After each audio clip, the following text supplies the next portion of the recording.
할렐루야. 하나님께 영광 돌리며 여러분 모두를 축복합니다. 오늘부터는 출애굽기 12장 29절부터 42절까지 말씀을 묵상하도록 하겠습니다. 먼저 기도합니다. 하나님께 영광과 감사와 존귀를 올려드립니다. 온 마음으로 하나님을 사랑하며 주의 음성 듣기를 사모합니다. 출애굽기 12장의 말씀들을 열어주시고 우리가 구원과 삶과 사명에 대한 분명한 확신이 서는 귀한 시간이 되게 하옵소서. 종을 낮추시고 겸손하게 하시고 오직 말씀에 통로만 되기를 원합니다. 하나님께서 우리에게 보여주시는 분명한 선하시고 기뻐하시는 뜻들을 분별할 수 있는 귀한 시간이 되게 하옵소서. 하나님께는 영광이 되고 우리 모두에겐 큰 은혜와 깨달음의 시간이 되기를 원합니다. 하나님의 능력과 지혜로 이 말씀의 깊은 것들을 열어주시며 듣는 모든 주의 백성들은 믿음에 서는 시간이 되게 하옵소서. 예수님의 이름으로 사모하며 축복하며 기도합니다. 아멘. 자, 우리가 21절로 28절에서 6월절을 참여하기 위한 중요한 4가지 그 원리들을 살펴봤고요. 이제 실제적으로 하나님께서 재앙의 손을 펴서 애굽을 치시고 마침내 이스라엘을 애굽에서 이끌어내는 이런 드라마틱한 장면이 이제 본문에 연출되고 있습니다. 우리가 이 본문에 이제 들어가기 앞서서 먼저 생각할 것은 왜 하나님께서 이 큰 재앙을 내려서 이스라엘을 이끌어내셔야만 했느냐라는 겁니다. 거기는 크게 중요한 3가지 이유가 있죠. 그 첫째는 아브라함과의 언약을 성취하셨다. 창세기 15장 13절 14절 말씀을 보면 여호와께서 아브라함에게 이르시되 너는 반드시 알라 그랬습니다. 네 자손이 이방에서 객이 되어 그들을 섬기겠고 그들을 400년 동안 네 자손을 괴롭히리니 그들이 섬기는 나라를 내가 징벌할지며 그 후에 네 자손이 큰 재물을 이끌고 나오리라. 지금 이 말씀이 실현되고 있는 것을 우리가 오늘 본문에 볼 수가 있습니다. 430년 됐죠. 애굽에서 나옵니다. 하나님은 아브라함에게 이미 그들이 애굽에서 객이 되고 그래서 나그네처럼 살 것이다 라는 거죠. 그러므로 그들을 이끌어내서 그들이 나올 때는 큰 재물을 가지고 나오게 될 것이다. 여러분 본문을 잘 읽어보면 그대로 성취되고 있음을 우리가 보게 됩니다. 여러분, 성도는 언약 백성이다. 제가 숱하게 얘기를 했습니다.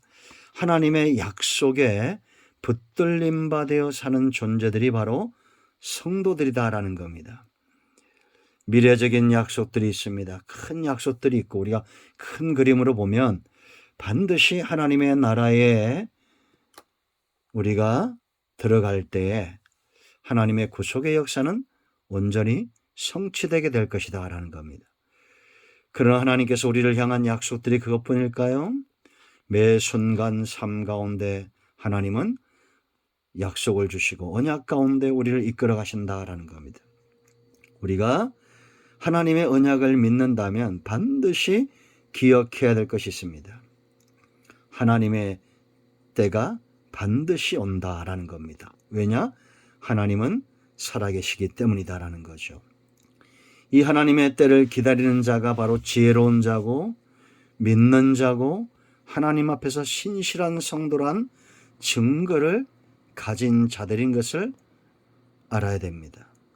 하나님은 어제나 오늘이나 영원토록 변하지 않는 분, 살아계신 분, 전지하시고 전능하신 하나님입니다. 우리가 믿음이 있다면 하나님의 때를 기다릴 수 있어야 됩니다. 또 우리가 할 것은 두 번째, 하나님은 절대 거짓말하지 않는다. 속성. 살아계시고 거짓말하지 않는다면 반드시 그 언약을 실행하신다.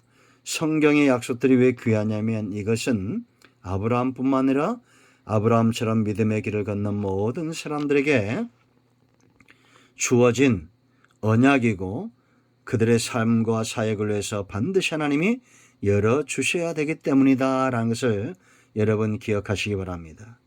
그러므로 하나님이 거짓말하지 않는다면 우리는 이 약속의 말씀들을 부지런히 묵상하고 주장할 수 있는 그런 지혜가 필요하다라는 거죠. 하나님의 때가 가장 빠른 길임을 아는 자가 지혜로운 자입니다. 큰 두 번째, 자손들이 노예로 사는 것을 원치 않기 때문에 출애굽은 반드시 되어져야 된다. 여러분 보세요. 애굽과 바로는 이스라엘을 노예 삼았다라는 겁니다. 당대 가장 강대한 나라고 가장 강력한 주권을 가진 왕권을 가진 바로였습니다.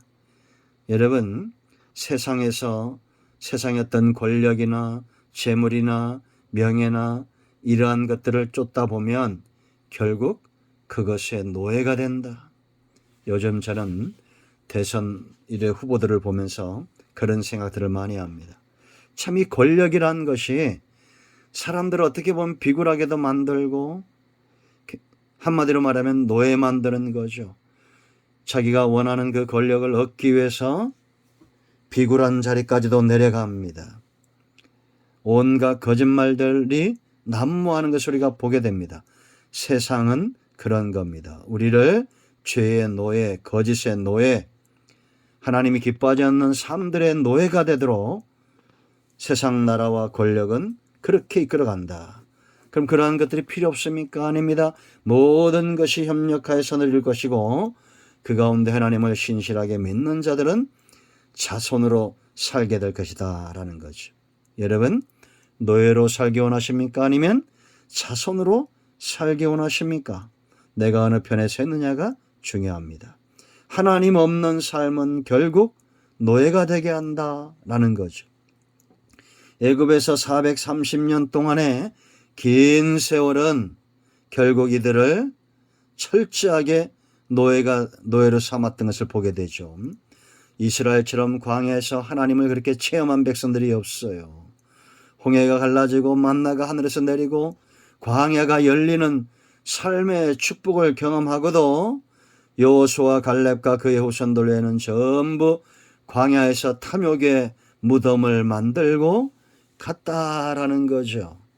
여러분, 우리는 세상에서 욕심을 부리다가 단지 무덤만 만들고 하는 인생이 아니라 하나님의 뜻을 성취하는 백성들이 되어야겠습니다. 하나님은 노예들을 이끌어내서 자손으로 회복시키고 하나님을 예배하는 예배자로 회복시키는 삶을 절대 포기하지 않을 것이다. 자, 세 번째 이끌어내는 중요한 이유가 있어요. 41절 말씀 보면 군대다 그럽니다. 그날의 여호와의 군대가 애굽 땅에서 나왔다라는 거죠.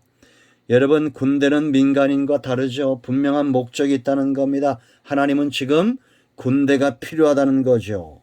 왜 그랬습니까? 약속의 땅, 가나안 땅, 그 기업을 회복하고 그 땅을 차지하고 있는 가나안의 모든 잡신과 우상 숭배자들을 몰아내기 위해서 하나님은 군대를 부르신다라는 겁니다. 여러분, 우리가 밟고 있는 모든 땅 여호와의 기업에 잡신들, 이단들, 우상 숭배자들, 영을 흐리게 하는 악한 것들이 소위 말하는 자기들 말로는 신기가 있다고 하는 이런 자들을 우리는 복음과 말씀의 권능과 그리스도의 보혈의 능력으로 몰아내는 여호와께 속한 군대가 되어야 됩니다. 여러분, 군인에게 중요한 게 뭐예요? 소속이죠. 우리는 여호와께 속해 있다는 겁니다. 이제 본문 묵상에서 더 잘 나오겠지만 그런가 하면 훈련이 필요하죠. 40년 동안 하나님은 430년 동안 노예로 된 자들을 광야에서 40년 동안 군인으로 연단하신다라는 겁니다. 훈련받지 않은 병사는 없어요. 그러므로 우리 삶 가운데 성도는 어려움이 아니라 훈련되고 있다라는 겁니다. 지금도 하나님은 하나님의 택한 백성들을 세상에서 이끌어내셔야 됩니다. 어느 편에 서겠습니까? 하나님 편에 서서 순종함으로 속히 애굽에서 나오고 하나님이 원하시는 대로 훈련되어져서 하나님께 쓰임받는 백성이 지혜로운 백성이고 복받은 인생이다라는 거죠. 우리의 마음과 우리의 눈과 우리의 삶하는 모든 것들이 어디에 있습니까? 하나님께 속하기를 축원드립니다. 아멘. 기도합니다. 내일부터는 본문으로 갑니다. 하나님, 영광과 감사와 존귀가 하나님께 있습니다. 온 마음으로 하나님을 사랑합니다. 예수 그리스도의 이름으로 기도하오니 우리 가운데 마음이 상한 자 병든 자 치유하시고 하나님이 기뻐하는 언약 백성으로 자손으로 군대로 회복되는 은혜가 있게 하옵소서. 예수님의 이름으로 사모하며 축복하며 치유하며 기도합니다. 아멘. 할렐루야. 응답되었습니다. 여러분 모두 축복합니다. 아멘.